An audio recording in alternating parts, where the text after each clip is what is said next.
దేవుని సన్నిధికి మనం వచ్చినప్పుడు, దేవుని సన్నిధిలో మనం ఉంటున్నప్పుడు అనాలోచనగా తిరగడము, అనాలోచనగా పలకడము, అలా అనాలోచనమైన కార్యాలు దేవుని సన్నిధిలో కనబడకూడదు. అనాలోచనగా పలకూడదు. కొంతమంది వాగ్దానాల మీద వాగ్దానాలు చేసేస్తుంటారు. వాగ్దానాల మీద వాగ్దానాలు. పలానా వస్తువు అవసరమైంది, మనం ప్రార్థన చేద్దాం, ఆ వస్తువు ఇవ్వబడేటట్లు, దేవుడు సహాయం చేసేటట్లు, తగిన వ్యక్తుల్ని లేపేటట్లు అని మనం అంటామా? వెంటనే నేను చేసేస్తాను అంటారు. నేను నా సేవ అనుభవంలో ఎదుర్కొన్నాను. 250 ఆంపిలిఫైర్ కావాలని ప్రార్థన చేసుకుంటుంటే ఓ తల్లి, అయ్యా ఎంత అవుతుంది, నేను ఇప్పిస్తానింది. ఆమె ఇప్పిస్తుందని చెప్పి మరి మాట అనింది కదా. చాలా సంతోషించి ఆనందించి ప్రార్థన చేశాను. ఇప్పటికి 20 ఏళ్ళు అయింది. ఆమె యాంపిలిఫైర్ ఏమీ ఇప్పిలా. ఆ ఊరు నుండి ట్రాన్స్ఫర్ అయ్యి కూడా వచ్చాను. ఒకసారి మళ్ళీ ప్రార్థన చేసుకుంటుంటే ఫుల్పిట్ కావాలి, ఫుల్పిట్ ఒకటి మంచిది. అప్పుడు మామూలుగా చిన్న బల్ల, 4 కాళ్ళుండి ఫ్లాట్గా ఉండే బల్ల మీద టేబుల్ క్లాత్ వేసి వాక్యం చెప్తున్నాను. మంచి ఫుల్పిట్ ఉండాలి. మన మినిస్ట్రీలో ఓ ఫుల్పిట్ ఉంది కదా, మనం ఇప్పుడు అది పెనుగంచిపోలో పెట్టున్నాం.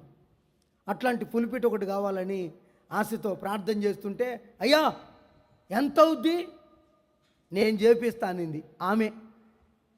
పులిపిటి చేపించిద్దంట స్తోత్రం, పులిపిటి చేపించిద్దంట స్తోత్రం చేశా. ఇప్పటికి చేపిలా.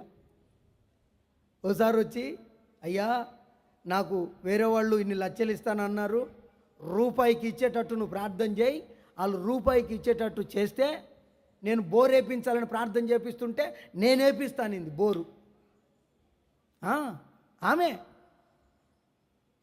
త్వరపడి పలుకుతుందే కానీ పొరపాటున చేయలా. దేవుని సన్నిధిలో ఉండి చెప్తున్నా. 4 విషయాలు. ల్యాండ్లైన్ ఒకటి పెట్టుకుంటే బాగుంటుంది, ల్యాండ్లైన్ పెట్టుకోవాలని ప్రార్థన చేస్తే నేను పెట్టిస్తాను. నేను ఇప్పటికీ చేయలా. నేను ఆ ఊరు నుండి వచ్చి ఈ ఊరికి 15 ఏళ్ళు, దగ్గర 20 ఏళ్ళు ఆమె నాతో వాగ్దానాలు చేసి. వాక్యం అంటది, నువ్వు దేవుని సన్నిధిలో అనాలోచనగా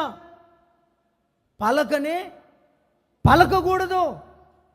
నీ మాటలు కొద్దిగా ఉండాలి. అనాలోచనగా పలికేందుకు త్వరపడకూడదు. అందుకని అంటారు, తొందరపడి మాట్లాడేదానికంటే నిదానించి వినుట మేలు. నిదానించి తొందరపడి మాట్లాడేదానికంటే నిదానించి వినుట మేలు. తొందరపడి అనాలోచనగా దేవుని సన్నిధిలో త్వరపడి మాట్లాడకుండా, ఆయన ఆకాశమందు ఉన్నాడు, నువ్వు భూమి మీద ఉన్నావు, నీ మాటలు కొద్దిగా ఉండాలి. నీ నోటిని కాచుకోవాలి. నువ్వు ఏం చేయాలి? నోటిని కాచుకోవాలి. ఇది గొడవలు పడే స్థలం కాదు, తగాదాలాడే స్థలం కాదు. ఇది విచ్చలవిడిగా కేకలేసి అల్లర్లు చేసే స్థలం కాదు ఇది. కాబట్టి మాటలు ఎలా ఉండాలంటే కొద్దిగా ఉండాలి, కాచుకోవాలి, బహు జాగ్రత్తగా ఉండాలి, ఉండేందుకు సిద్ధపడాలి. అనాలోచనగా పలికేందుకు త్వరపడకూడదు.